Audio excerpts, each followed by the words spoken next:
anytime your child takes a risk, almost welcomes discomfort, praise the hell out of that. Mm-hmm. Praise the hell out of that.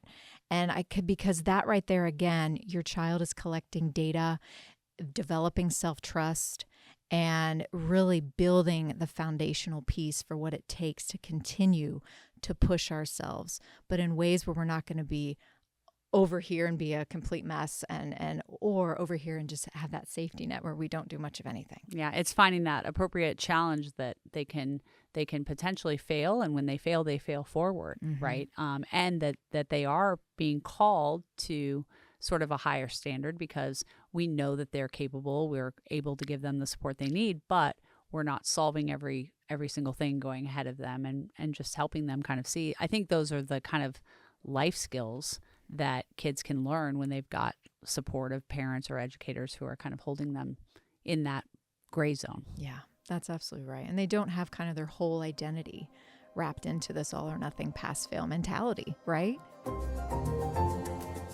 Welcome to the Future of Education podcast, hosted by Mackenzie Price. Mackenzie is the founder of a revolutionary new school model that's disrupting education through AI. Join us as we discuss the latest in education innovation. What's another example of something that you hear commonly that parents will struggle with? So let's just say, your kid, your dad, you're driving your kids somewhere, driving them to practice, and they start to discuss or share, they drop a bomb, kind of like, I'm so stressed out, or why do we have to do this? It's Mm-hmm. kind of that like, ugh. And oftentimes we are so prone to taking the bait, I like to call it, right?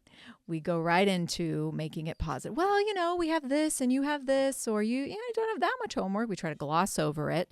We try to immediately try to fix and solve and give options, right? We're doing the work for them. And so thinking about rather than taking the bait, it's again, and you said it earlier, it's that validation. It's like, yeah, no, it sounds like it has been a busy week, or just kind of validate. It could be a simple head nod. It could be whatever. But that pause, that validation that lets that person know, regardless of their age, that you're creating space for them. You're working hard to try to understand the message that they're saying verbally and non-verbally. And one thing for parents, if this dad even just said, tell me more. That's a wonderful phrase, not just for parents, but for leaders, for educators, for anyone. Just tell me more. Because you're leaving that ownership, you're leaving the momentum with that person. And if we can train ourselves to, rather than prematurely fixing, solving, saying, well, when I was in 10th grade, and relating, it completely shifts the momentum. Yeah. Well, I can imagine in that example of, dad's driving kid to the sports practice that the kid has begged to do. And then the kid's like, I don't want to play. I'm tired of baseball. I don't even want to be on this team, Yeah, that's bait. Oh, yes. Yeah. So it's like, I mean, of course, most of our reactions would be, are you serious? This was a lot of money. Do you realize how many games we've driven to and practices and how I have to leave work to do this? I mean, that's probably what we're thinking because, again, we're so crunched and stretched. But it's sometimes even paraphrasing. So you're saying you don't like it anymore? Like, how are you feeling about even going to practice? It's paraphrasing. It's staying right there. It's tell me more. Or it's just kind of waiting and just being like, just pause and just see what the kid then does with that. Are they wanting you to jump in and be like, well, I guess we don't have to go to practice. Would you rather go to Dairy Queen instead? I mean, that's maybe what they're hoping. But no, it's just kind of using those patience skills and training ourselves to not go into that fixer mode. Yeah. What do you think kids get out of baiting? Are they actually trying to catch a fish, or is this just a natural human statement they're making? Oh, I think it's, it depends. But you have to remember that especially kids, they're collecting data all the time. So they are collecting with baiting statements, different emotions, things they share, things they don't, how they're acting, and they're seeing how people respond to them. This is how they're kind of creating those associations. And so if they have a parent who's always 5 steps ahead, who hears that sigh from 2 rooms down the hall and is like, oh my gosh, what's going on? They don't have to do much. They don't have to practice being direct. They don't have to practice in saying, how they're feeling, what they may need, what's going on. And those are such skills for our relationships as we continue to grow. And think about just even, intimate relationships and friendships and even professional relationships when we're older. The more direct we are, the more confident we are at kind of coming forward and using those I statements and sharing. Gosh, if we don't get those reps in when we're kids and teenagers, we're starting from ground zero, and that's really hard. Yeah. One of the things that I think a lot of parents do struggle with is just making that right decision about everything. Like, I've got to make sure my kid is on the right path, that they're doing all the things they should be doing. Mm-hmm. And often you see parents who are just kind of in crazy ego mode, almost around how it has to turn out a certain way. What's your advice for those parents? Yeah, it is. It's I think checking ourselves and saying, how is this a direct reflection of me? And why am I not okay with this or okay with this? And am I the type of parent that typically falls into that trap of oversharing and sharing all these different details and everything with my crews, my friends, everybody, to get that validation and kind of, again, confirm for me, I'm doing this right? I'm a good parent, right? And so again, I think it's asking those questions of, how does this impact me? What is this truly about? What am I trying to protect? What is my role? And ultimately, what am I not trusting? It is so involved with trust. And what I mean by that is, are we not trusting as a family that if my child doesn't make this team or my child doesn't get this rank, that we're not going to be able to recover as a family? That we are pinholing ourselves and so rigid in our thinking that we're not going to be able to recover? Yeah. And I think a lot of people maybe will hear that and say, no, that's not us. We're a plethora of options. We like to have options. This is how you make your path. But ultimately, it boils down to sometimes, what am I not trusting within me as a parent to help my child through those difficult feelings? And what am I not trusting about my child to be able to gather and utilize the resilience to get through some of those setbacks? Now, one of the things that I also encounter, and I talk to so many parents around the country who struggle with this, is they don't want to put their kids on high standards because they are trying to stay away from all of the things we just described, right? I don't want to put undue pressure. I want to make sure that we're not making identification. But then as a result, they've almost gone the other way, where they have no standards for their children. Yeah. Oh, we got to get out of this all or nothing thinking, this black or white thinking. It's like, find the gray, right? And I think anytime your child takes a risk, almost welcomes discomfort, praise the hell out of that. Praise the hell out of that.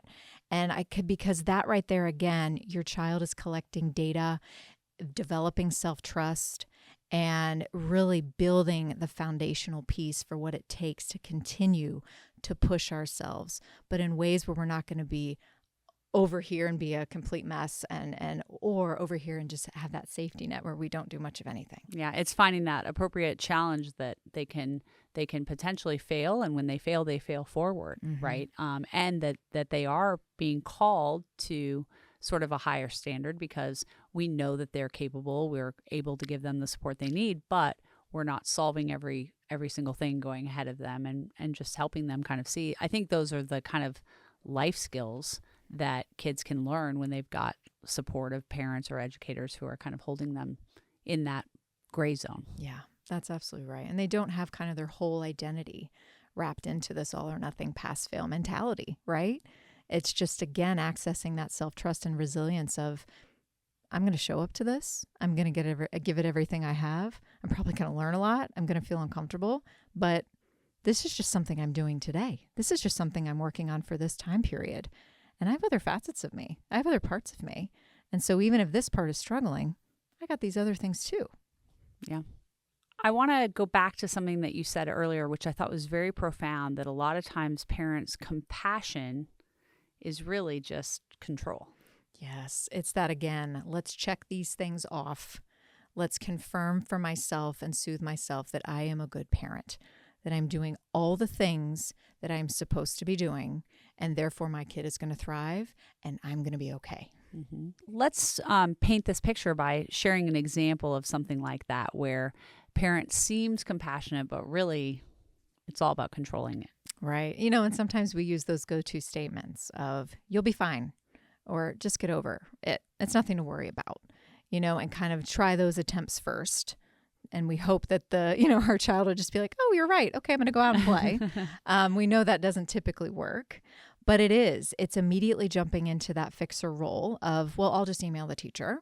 I'll do this. I'll do that. And we don't hover on the actual emotion that was disclosed. We don't stay and kind of, again, create that space to allow our kid to feel it and to validate it. Because if it's something uncomfortable, if they're in limbo, if they're kind of dealing with an internal conflict, I think we immediately decode that as, I need to step in. I need to make this okay. Because if my kid's not okay, I'm not doing a good job.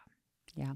I think a place where I know that I and so many of my friends, my mom friends that are in the same stage are going through is when we think about college applications.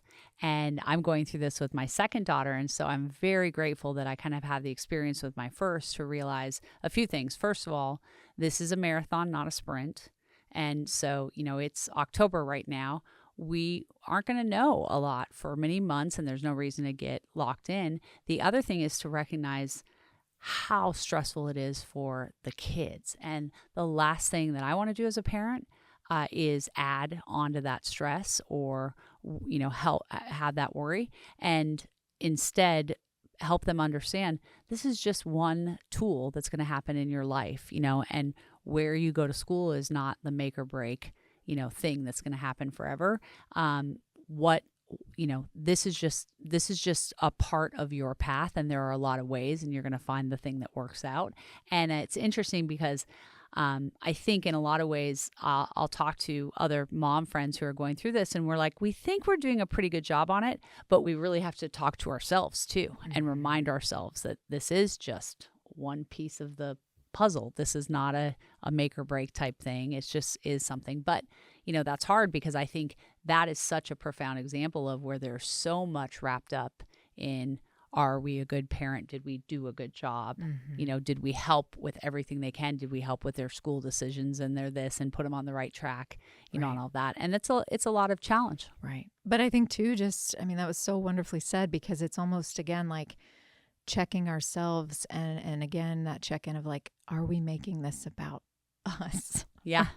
Are we trying to soothe our own discomfort? And that makes sense. And it's not that that's completely wrong, but that's what's taking the lead and kind of the main filter that all of this information is going through. I had a friend the other day who was talking about this topic with her child, and she said, I just have to realize, like, he may not go to college because he may not get into college because he may not do any of the things he needs to do to get his application in, and that's okay. And we're like, okay, well, that's definitely not in the gray. That's going far over to this side. And then there's kind of the opposite, which is, some parent who I'd heard about who was literally writing the recommendation letters for her child. And you're like, okay, that's too far this way. There's always a happy medium. And I think that from a parenting perspective is probably the advice that I think is most important. There's always that happy medium, right? Absolutely. Finding the gray. Finding the gray. I like the gray. Leah, you mentioned that you work with a lot of anxiety disorders in your private practice. And I think in 2025, anxiety is a major issue with so many adults and children. What is the advice that you have for someone listening to this who's struggling with that? Right. And just even those anxious thought cycles, right? And they're debilitating. And I think we often forget, though, that, anxiety gets such a bad rap. And anxiety is, very future-based, where our brain is giving us a plethora of scenarios so that we can be prepared, and sometimes overly prepared, for the doom and gloom. Or it's bringing us into the past to rehash things, ruminate things, recycle things to get some sort of closure. And the real debilitating part about anxiety is it brings us out of the present. And, when we are present, I think that's when we feel most connected and alive. And so if you think about that, it's really trying to understand. I love the question of looking at anxiety as kind of your internal bodyguard. And sometimes your brain will give you 10 when you just need 1. Yeah. But sometimes 1 is good. That's right. Yeah. You don't want that to go away. We shouldn't have no anxiety ever. Yeah, that's right. Because those parts of us, especially the parts that are kind of fueling those anxious thoughts, are working really hard to protect us from something. And I think most of us think of anxiety and how uncomfortable it is, how such of an energy suck it is, and we try to suppress it. We try to distract ourselves. We try to feed into, like, again, filling every crack and crevice throughout our day and not practicing being present. And you'll see that anxiety, it just builds and builds, almost like if a toddler's trying to get your attention and you're ignoring that toddler's going to get really creative. They're going to get louder. They're going to start throwing things. They're going to take up more space. So how do we stop ignoring that anxiety? What's the gray area there we should be hitting? Right. So instead of being critical of what is wrong with me, do other people deal with this? Is this just the way I'm going to be living? It's thinking about, what is this anxiety? What are these anxious thoughts trying to protect me from? What are they motivated by? How can I begin to align with them and soothe them rather than shove them down and suppress and kick them to the curb? They're going to get louder. They're going to visit you at 2 a.m. They're going to sabotage moments of recovery and enjoyment. And one other thing I'd suggest, like just something when you talk about self-care and how it's so glamorized and it just seems like, it's just this thing that we have to spend money on or a bunch of time. If we just think about all the dozens of transitions we have in every day, whether that's transitioning from a physical location, a room, out of your bed in the morning, there's a lot of transitions. And if we just capitalized on 25% of those and viewed those as micro resets and times where we can tap into, what do I see? Our 5 senses, what do I hear? And just acknowledging and checking in with ourselves, that right there lets air proactively out of our balloon. We are proactively clearing our own clutter. And when we capitalize on that, we are practicing presence. And when we're doing that, we're kicking that to the curb. It's future-based or past-based. And I love the idea of habits. I moved into an apartment building a little over a year ago, and I generally love downtown apartment living, except the elevators. And I found myself getting so frustrated with the wait for the elevators. And then I finally realized, let me use that as a required breath. Bravo. To take that time. Yes. And so now in the time when I'm waiting for elevators, which I get a lot of time now to breathe and just have that reset. But I use that time to pray and I use that time to just take a breath and realize, and it's a forced reset for me because there's no other place to go other than up or down, and I've just got to wait on that timeline. And I think it's been a really, really helpful thing. It's one that I have almost come to appreciate. And you do, like you said, you have to get reps with it. You have to build that internal muscle with it. And that's right. I mean, thinking about just when you brush your teeth, hopefully that's something we're doing on a daily basis or twice a day. Those things that you're already doing consistently, using them and making this association with, these are times for me to check in with myself, just be, or, just do one thing at a time. Stopping at red lights. I was always pulling out my phone. Even if I was there for 10 seconds. Yeah. Just did someone text me? Is there a news update in the last 1 minute? Going to the bathroom. Yeah. Even when we're eating, now we kind of clutter that. And I know that some meals we will, but gosh, we're eating typically 3 times a day. And so using some of those times to really taste our food, be present and really that's a wonderful time to scan your 5 senses and collect data and just have a little reset. And we're not taking advantage of those. Yeah. Such great times to find those transitions in your day and just take a moment to practice presence.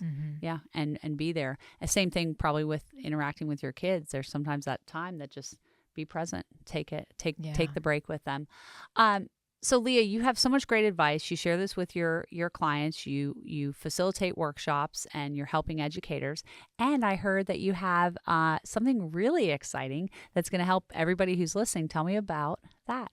Oh, well, thank you. Yeah, 11/11, I have my book coming out. Incredible. And what's the book called? It's called Serial Fixer. Ooh, I have no idea how that would be a part of my life. Break free from the habit of solving other people's problems. Serial Fixer. Okay, I like that. That's wonderful. Yeah. And what inspired you? Like, did you just take all of the stuff we've been talking about and like, this is what I've got to go focus on getting this out to the world? I think I was seeing such common patterns, particularly with people that are really invested, have high levels of empathy and compassion, typically high EQs, we're just, fixing and solving and creating and almost fueling these imbalanced relationships. So it's really discussing that at a deep level, and also kind of not only external boundary setting, but really the internal boundary setting that happens first. Yeah, that's fantastic. Well, I can't wait to read your book, and I hope that others will as well. I'm so excited. Now, one question for you, just from a research perspective. Are you naturally inclined to be a fixer, or do you tend not to be? I had the privilege, I think, through my clinical training of not being a fixer, because otherwise I would have burned out probably 15 years ago. Yeah. What about your husband? He's gotten better at creating space and not fixing, but I'm like you. If I really want him to step in and give me that concrete advice, I'll kind of tee it up that way. Like, I want to know what you think. I want you to structure all this mayhem that's going on in here versus, just let me process and create space and just validate me. Yeah. We'll put this book in the description. You said it's coming out November 11th, 2025. Is this going to be available on Amazon and Kindle and all the places you get books? It is. It's pre-order now. You can order it now and pre-order, which would be amazing. And it's really anywhere that, books are. It's on Target.com. It's Barnes & Noble. It's really where you can find books. And so you can also go to my website, leahmarone.com, and that will give you more info as well. Wonderful. Well, Leah, thank you so much for being here. Thanks for being a part of the future of education. Thank you so much. It's been a wonderful conversation. Thanks for listening to Mackenzie Price and the Future of Education podcast. If you haven't hit that subscribe button, now is the time to do it, so you can stay up to date on all our episodes. You can connect with Mackenzie on social media and be part of our daily conversation over on Instagram at futureof_education. For more info about the show and our guests, you can always visit futureofeducationpod.com. Lastly, if you're loving what you're learning, please leave a review wherever you listen to podcasts. We'll be back in your feed soon, but until then, remember, kids are limitless, and it's our job to unlock their potential.